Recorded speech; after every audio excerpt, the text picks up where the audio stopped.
Nobody is gay. Nobody is straight. Yes, that's my actual take. I don't see being gay or straight as a fundamental truth in the way that I think a lot of people see it. I don't see it as something we can know and measure, like your blood type or your height or something. I see it as way more fluid than that. And I think there's evidence. The Greeks, the Romans, prison, theater programs. Ultimately, I feel like gay and straight are clunky, inaccurate, maybe unnecessary terms that we created to try to capture people's attraction patterns. But in reality, I think that's like trying to box fog. And these labels that we came up with, they can work for some people, but I don't see it as who you fundamentally are. I think we have tendencies and preferences and attractions, but I don't think we are those things.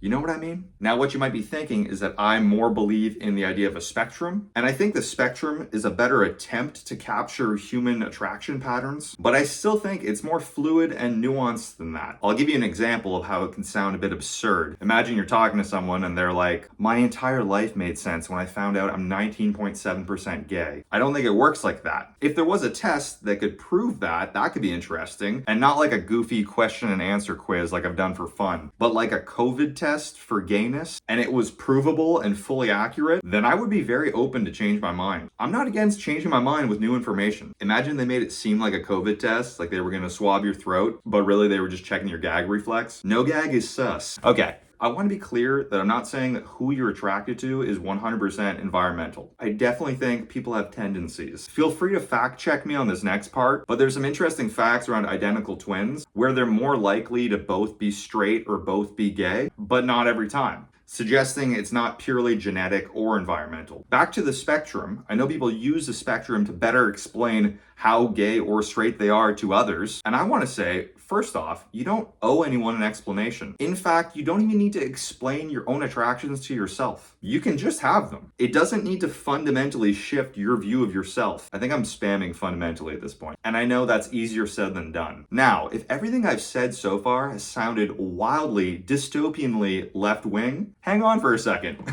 Let's take a look at my thoughts on the LGBT plus community. First off, I do get where they're coming from with pride. When you've been villainized and demonized and outcast by society to such a degree, you might not want to just quietly exist in the background. You might want to say, fuck yes, I'm here. And that makes sense to me. That's how the pendulum swings. I also want to say that these labels, these concepts like gay, although I'm bringing it into question here, I understand that the idea of that being such a fundamental thing legitimizes it. It sounds more legit to be able to say I'm gay than to say I'm attracted to men. So I think these concrete labels may have also been concrete to the movement itself succeeding to gain legitimacy. Now, where I kind of have a different view, from what I've seen and experienced in the LGBT plus community and movement, I've seen the solution to the problem of people not fitting into the labels of gay and straight is to create more and more and more labels, which once again, these labels like the spectrum, I feel like it falls short. It's like we're trying to herd cats. And unintentionally or not, I feel like it ends up somehow with two labels again, which is the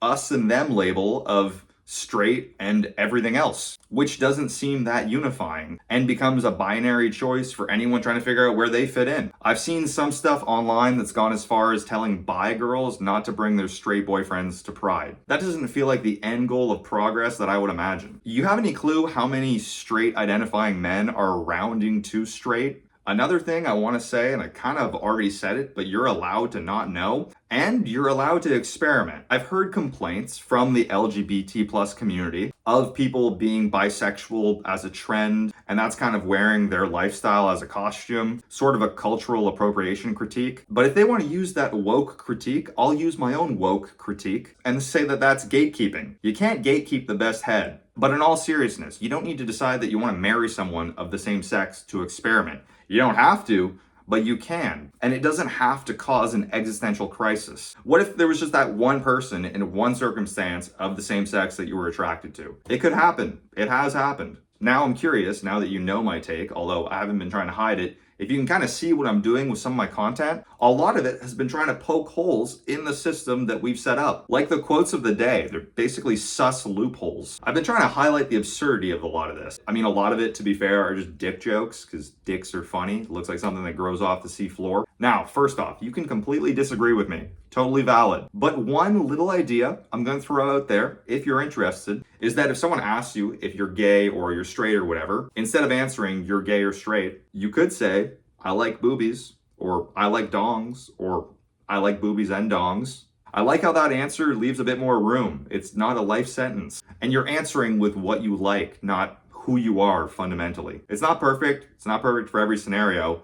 It's an idea. You can use it if you like. And for anyone using gay or straight terms, that's totally fine. That's the world we live in. It's a shorthand. It's a summary. It's understood. In most cases, it's close enough. Anyways, folks, that's my take. And I can smell the comments. Sounds like gay with extra steps. Cameron Geller, I'm not gay. Society is. That's it, guys. Gay doesn't exist, especially if you keep your socks on. All right, bye.